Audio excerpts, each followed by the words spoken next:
Alright, hey AP Chemistry, one quick video, kind of like a cheat for your entrance test tomorrow. So if you catch this tonight or you watch it before the entrance test tomorrow, you should be nice and set.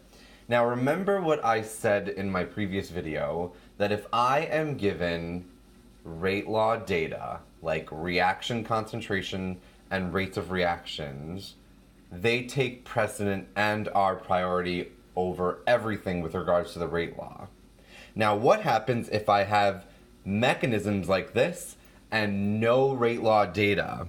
So no rate data, like no concentration versus time, no concentration versus rate. What do I use? Use what is given. Okay, so now I have to use stoichiometry and make some assumptions. If I was only given one chemical reaction, I would just use the stoichiometric coefficients to figure out the order. But what if I have multi-steps? I have like a step 1 and a step 2. Right? I have what's known as a fast step and what's known as a slow step. Okay? Now, if you read correctly and wrote this down in your outline, because you'll need this as one of the questions on your entrance test tomorrow, my slow step is equal to my rate determining step. I look at what's been identified as my slow step, and that is going to give me information to write the rate law. So I'm going to circle my slow step here. Here's my slow step. And if you define this right, this is what's known as a bimolecular reaction, meaning two molecules have to combine. And in front of each of them, there is only a secret 1 stoichiometric coefficient. So I'm going to put that in as like 1, 1, okay?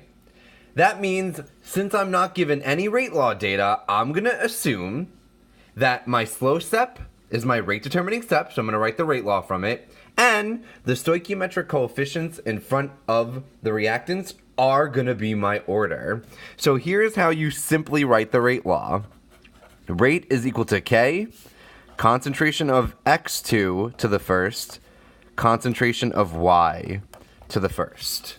So first order with respect to X2, first order with respect to Y, and what is the overall order? Second, because I just add the exponents. So I know this was a quick and crash video, but this is how you write rate laws from straight up mechanisms.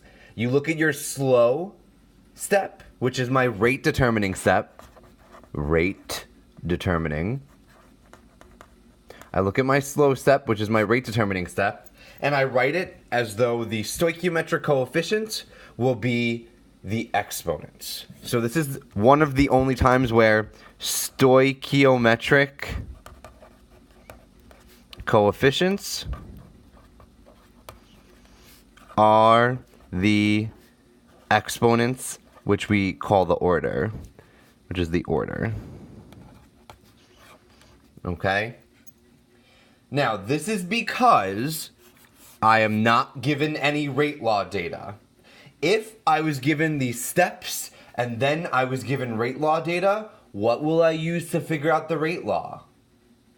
I have to use the data. Data takes precedent over everything. If I'm not given the data, I'm going to use what's given to me.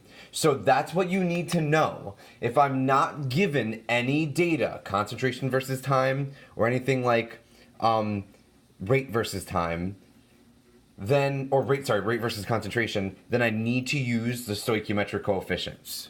Okay?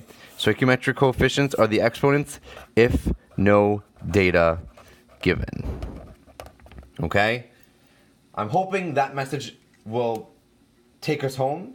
And this is a bit of a cheat for your entrance test tomorrow, and I'm hoping you could use this in the future. Alrighty. If you have any other questions or concerns, let me know.